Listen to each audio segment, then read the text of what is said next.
All right. Good noon, everybody. Welcome back to God Was Here, our study of the life of Christ as recorded in the books of Matthew, Mark, and Luke.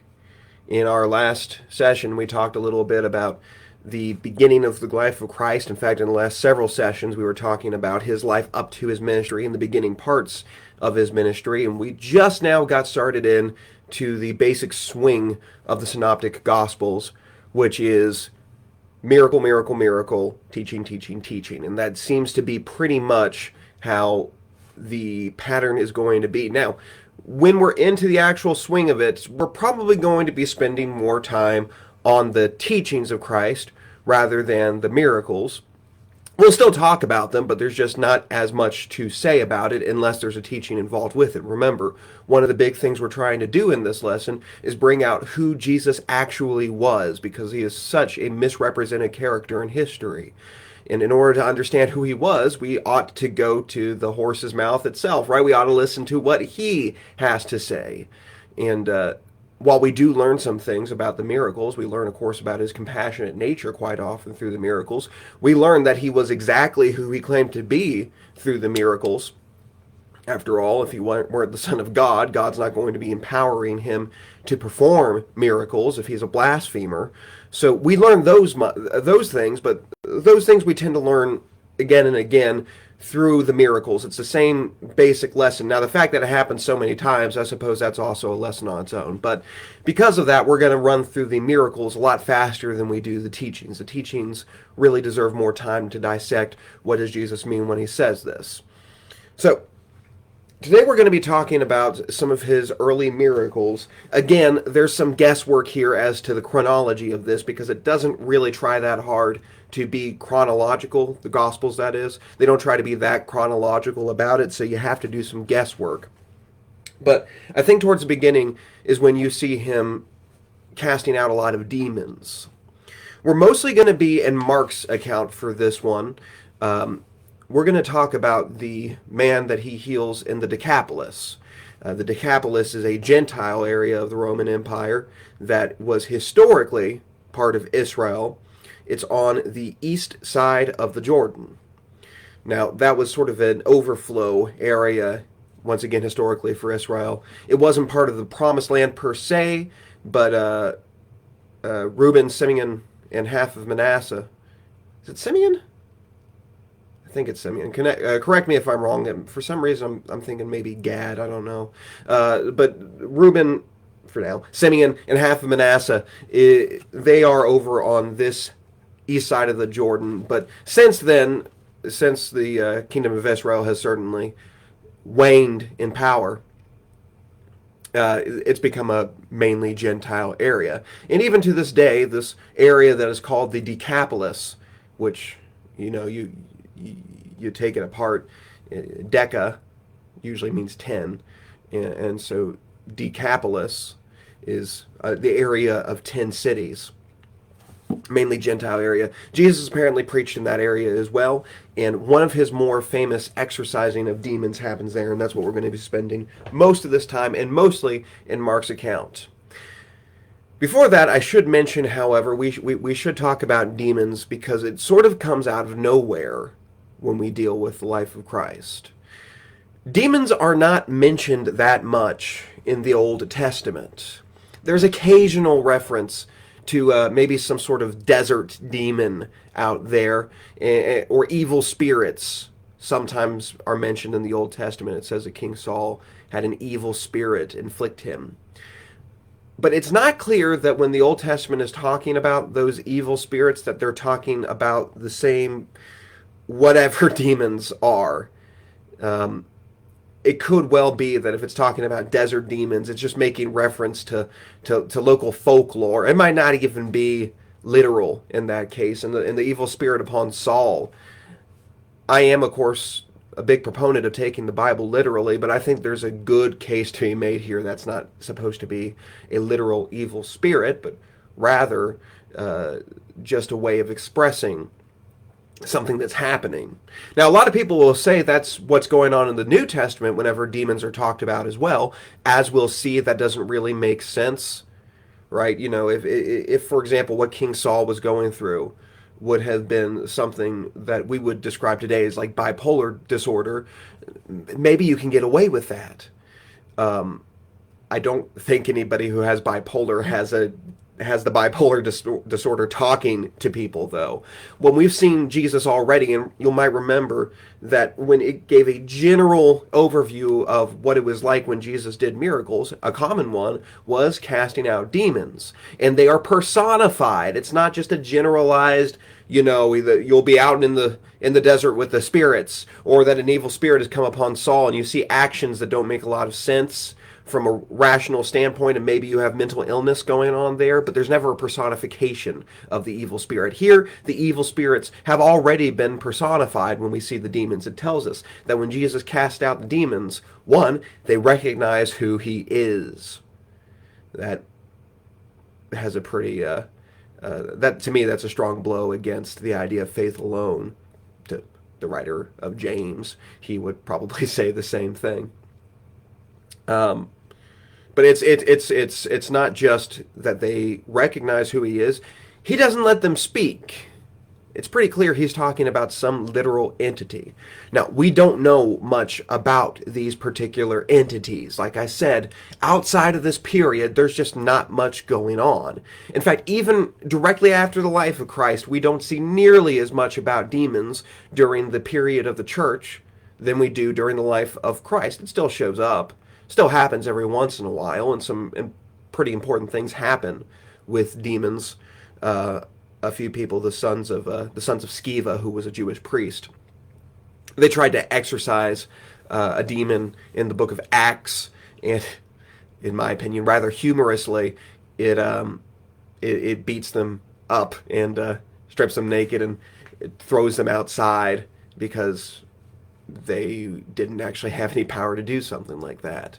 There's another time when a demon-possessed girl follows around Paul and Barnabas, and Paul gets annoyed with her, even though she's saying something true, and exorcises the demon from her. And he actually gets in trouble from that because apparently the demon was giving the girl the ability to see into the future, and she was making her, it was a slave girl, she was making her master a lot of money by predicting the future. So that got her in trouble, or got him in trouble. So demons are around, but it's during the life of Christ where we really see the most of them. And what we're going to read is probably the most famous demon incident in the Bible.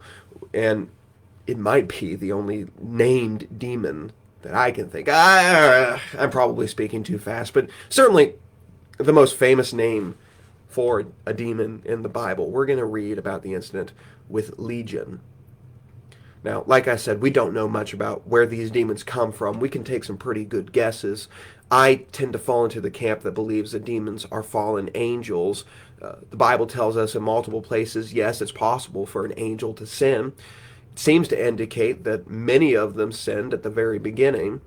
And it also tells us explicitly within the book of Hebrews that there is no redemption plan. That's one of the big differences between humanity and angels. If an angel sins, there's no redemption for that angel. Jesus did not die for angels. And so there's no hope. It doesn't really tell us more than that, but to me it seems very likely that these angels who have sinned against God, they are the demons. Again, in various places, when it describes hell, it's often described as a place prepared for the devil and his angels. So we know that the devil has angels aligned with him. It's also very likely that the devil himself is a fallen angel. I think these are probably the demons. Those would be my guess. Why do we not see much of their activity in the Old Testament? Well, a common theory is that during this particular period in time,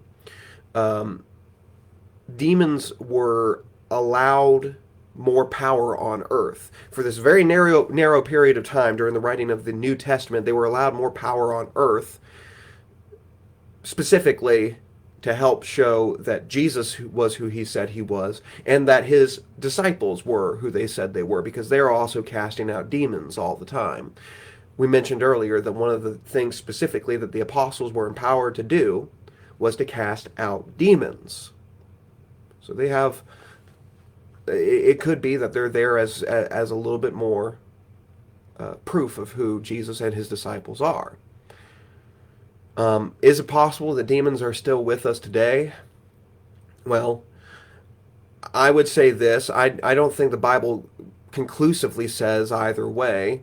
There is this interesting bit where Jesus has an interaction with one demon, and one demon is upset that he's interacting with Jesus, and he says that basically the time is not here yet. Now, we don't know what he means when he says that, but when we have that theory that demons were allowed more power on earth for a little bit to show the power of Jesus and his disciples by casting them out, it is thought that, see, that's the indication right there that that time eventually was going to end. So there's a good possibility that demons just have no power on earth anymore.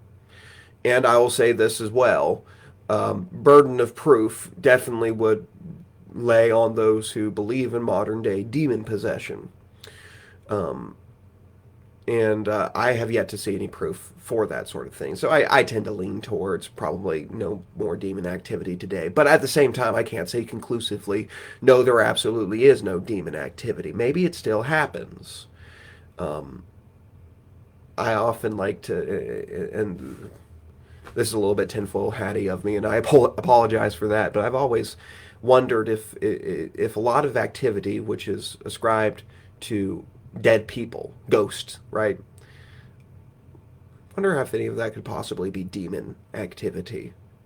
You know, it's, once again, I realize it's a little bit tinfoil hatty, but I'm not willing to completely throw away that possibility as well. Anyway, that's a little bit of a tangent there. Something else to keep in mind with this, though, is to the people who had to experience this, although often demon activity is fantastic and even sometimes comical, from our perspective, from their perspective, it would have been anything but. It would have been a terrifying curse to anybody who was there. That's part of the thing that makes that incident with Paul and that young girl who's going around just so baffling, that people were mad that he cast a demon out of her. Because I'm telling you, this would have been torture to that little girl. I say little girl, it doesn't actually say tell us the age, and I kind of always picture someone a little bit older, not a woman, but a girl. And the greatest blessing physical blessing she would have ever received in her life was having that thing removed from her, and people were mad about it. It is sickening to think about that. If you want to know what it's like to have a demon, I mean, think about that. Well, oh man, what was that movie? It's The Exorcist, right? You know, the one that got the famous image of the Catholic priest, and he's got the hat on with I think he's got a briefcase in silhouette, black and white. By the way, I don't know if you knew this, that movie is almost single-handedly responsible for Ouija boards being associated with demons now.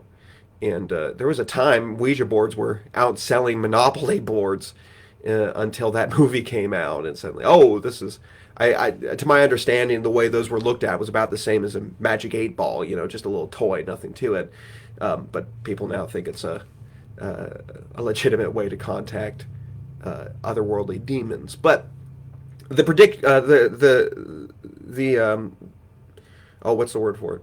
The depiction of demon possession in that movie, right? You got the little girl who is just going through all these. I mean, it's sickening. Even today, with the special effects being a little bit cheesy, even today, it's terrifying looking. You know, she's turning her head all the way around and vomiting blood. All of these terrible things about it. She's speaking in a voice not her own. I tend to think that's probably pretty similar to what it must have been like to actually see someone who was demon possessed. Did we go over the one already where there was this poor little boy that the demon would cause seizures right around when he would be walking near fire or water trying to kill this boy? I'm telling you, it would have been something terrifying. And so what a fantastic blessing it was to have a demon cast out of you. All right. That's enough talking about the demons. Let's see what Jesus does with this. We're going over to Mark chapter 5. All three synoptic gospels are going to include this account. but I believe that Mark's is probably the most thorough. Matthew brings us one other detail that's worth bringing out. I think Luke brings out a couple, but we'll base it off Mark's account.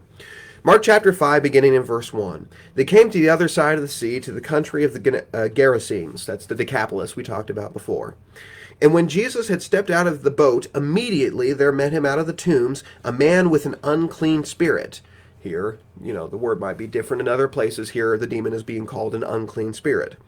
He lived among the tombs, and no one could bind him any more, not even with a chain, for he had often been bound with shackles and chains, but he was wrenched the chains apart, and he broke the shackles in pieces. No one had the strength to subdue him.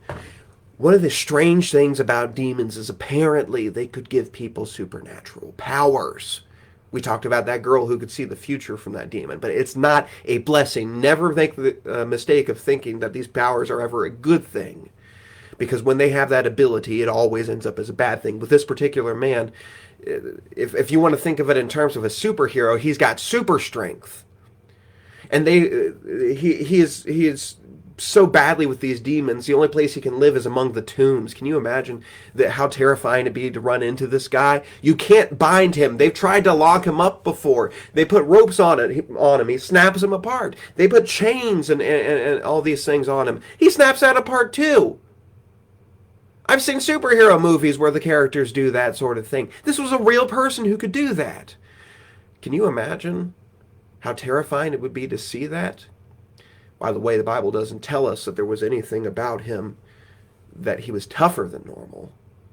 Can you imagine the kind of damage that would do to the skin and to the bone to put so much pressure on that it's going to break the chains? I imagine he likely broke his own wrists at the same time. Anyway. For he lived among the tombs. Verse 5, night and day among the tombs and on the mountains, he was always crying out and cutting himself with stones. So you got the super strong guy who night and day he's living among the tombs. I mean, this sounds like a local legend almost. He's always screaming and crying out, cutting himself with stones. Can you imagine what must be going on inside this poor man's head? He continues. Verse 6, and when he saw Jesus from afar, he ran and fell down before him. And crying out with a loud voice, he said, what have you to do with me, Jesus, Son of the Most High God? I adjure you by God, do not torment me. So, pardon me a second. One of the things that becomes very clear when we read about what's going on here is that his actions are not his own. You have this man, he must have been some sort of local legend. People must have known about this guy. And he's got to be the scariest guy anybody's ever heard of. And yet he sees Jesus from afar.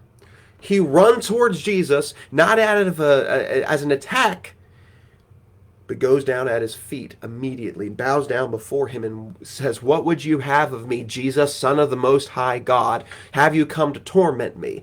Let me ask you something. Who is talking here?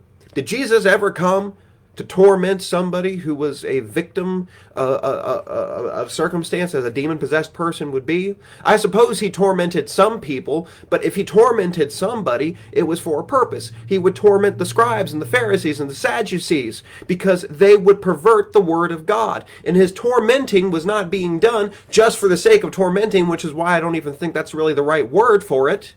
But rather, it was so that they might repent, so that they might fix things and be good.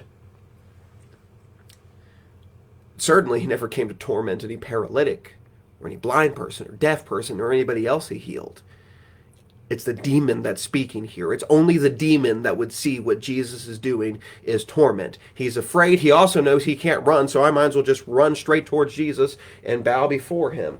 And he recognizes Jesus as the Son of God. And in verse 8, for he was saying to him, come out of the man, you unclean spirit. So apparently, let's back up for a moment. Apparently, Jesus has already started to abjure the spirit. And verse 9, and Jesus asked him, what is your name? He replied, my name is Legion, for we are many. Right? Apparently the man had many different spirits. I don't know if the spirit's name was actually Legion, by the way. It was just to indicate that there were many spirits inside him. Verse 10, and he begged him earnestly not to send them out of the country. Now a great herd of pigs was feeding there on the hillside. By the way, that's a little bit of an indication that this is not Jewish territory, right? Herd of pigs, not going to happen in Jewish territory. And verse 12, and they begged him, saying, send us to the pigs, let us enter them. So he gave them permission, and the unclean spirits came out and entered the pigs, and the herd, numbering about 2,000, rushed down the steep bank into the sea and drowned in the sea.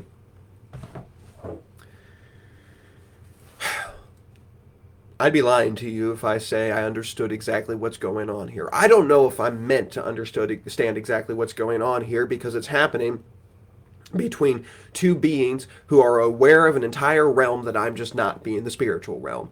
Jesus, both man and God, by the way, we talk about that balance between man and God. Is Jesus acting in his knowledge as man or knowledge as God over here? Clearly to me, this is knowledge as God, right? I don't think there's anything that Jesus could have understood about this if he were mere man. Here's what I can say for sure. The spectacle of this is mind-blowing. Must have been terrifying. A herd of 2,000 pigs is over here. The demons are begging Jesus not to just send them out, I suppose, into torment. Send us into those pigs instead. And when they do, the pigs become so terrified. Once again, sometimes this is played off as humorous, but I'm telling you, if you were there at the time, there would have been nothing humorous about it. Terrifying to see think how many pigs, 2,000 pigs, all of them running off a cliffside into the sea. Would have been terrifying. A lot of people believe that this was Jesus performing some sort of trick on the demons. Yeah, I'll let you go. You go into those pigs over there. And the demons, not knowing that their own power would cause the pigs to kill themselves, which would presumably also release the demons from them. I don't know if that's how it works. I don't know if anybody does. But it's something interesting to think about. It says in verse 14, the herdsmen fled and told in the city and in the country, and the people came out to see what had happened.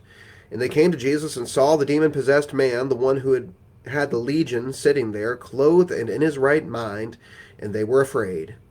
And those who had seen it described to them what had happened to the demon-possessed man and to the pigs, and they began to beg Jesus to depart from their region. As he was getting into the boat, the man who had been possessed with demons begged that he might be with him. And he did not permit him, but said to him, go home to your friends and tell them how much the Lord has done for you, and how he has had mercy on you. And he went away and began to proclaim in the Decapolis how much Jesus had done for him, and everyone marveled. All right. At the end of this, the demon-possessed man comes back to Jesus. He's clothed. He's in his right mind. And he's just receiving teaching from Christ. The swineherd, the person who had owned all the pigs, went back to town, told everybody about this, and everybody was terrified of Jesus as a result of this, which you might be too. And they asked him to leave because of their terror. This is often played as though he is asked to leave because of the financial hit and surely it would have been a large financial hit to lose 2,000 pigs like that. But the Gospels don't really say that's the case. Maybe that has part of it, but they are terrified of Jesus. It says the man who is once filled with all these demons begs to be a disciple of Christ. And he says, no, you go and you proclaim about what's going on or what you have seen and what happened to you in this region. And so he does. I haven't seen anybody make a case as to who this might be. It's possible that this, and he was almost certainly a Gentile, it's possible that this Gentile is somebody who ends up being mentioned later on in the Bible, and it just doesn't connect it. That happens sometimes, we think. But we don't really know. If you've ever heard some interesting speculation as to who this guy might be, man, I'd love to hear about it. So mention something in the comments if you want. There's a couple other details we should mention in the other gospel accounts. We won't go to Matthew's account right now as it's much shorter, and there's really only one thing I want to talk about that's different. which is that Matthew actually says that there are two people who are possessed with demons. Oh, there's certainly no contradiction here. Somebody very hostile towards the Bible might say there is, but there's not. Clearly, it was the case that there were two people possessed with demons.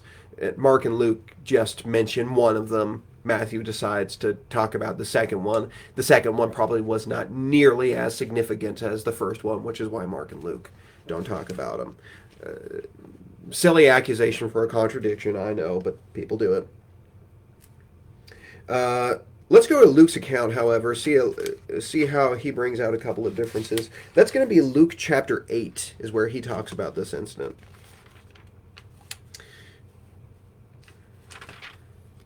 If my pages would stop sticking together.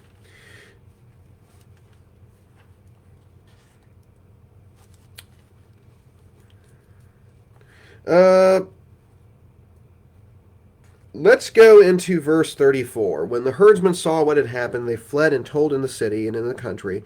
Then people came out to see what had happened, and they came to Jesus and found the man from the demons had gone, sitting at the feet of Jesus, clothed in his right mind, and they were afraid.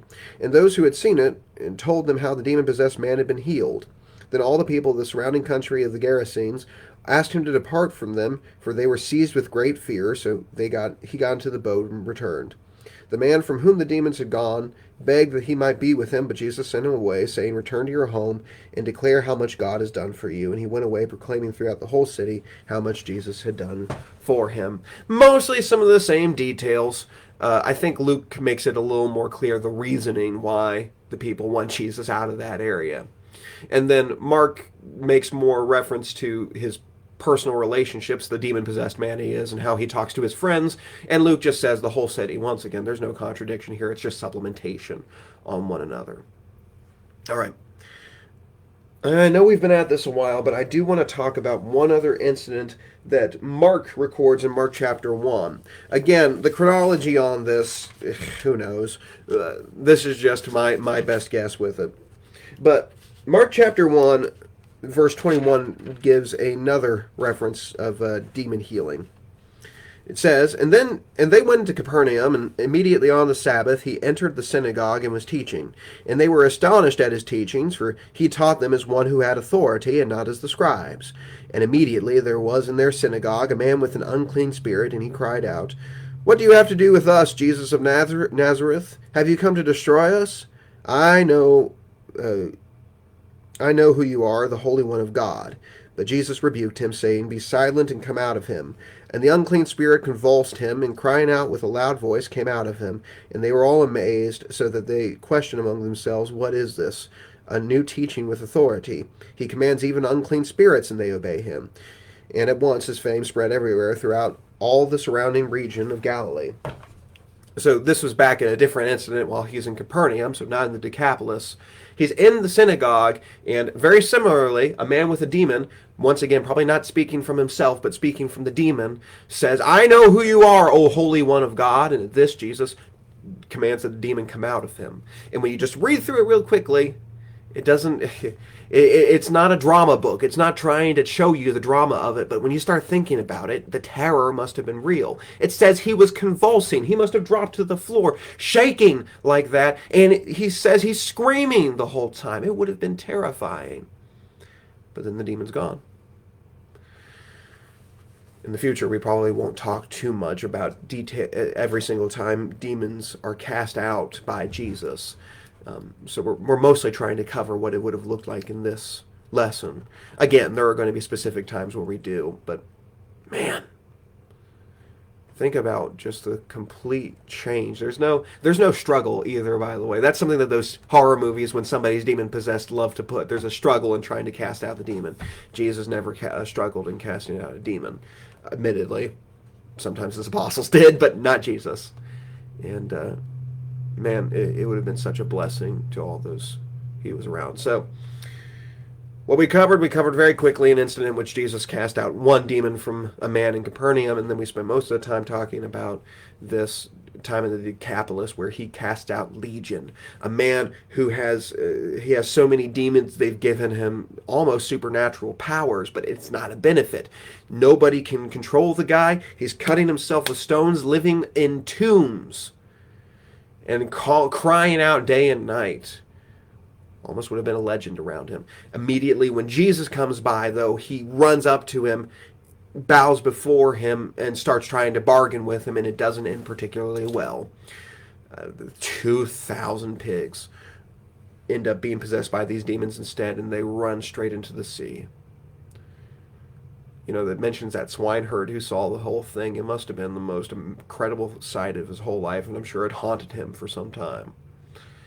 But it ends with peace, and a man proclaiming simply the gospel of Christ because he himself had been blessed by God. All right.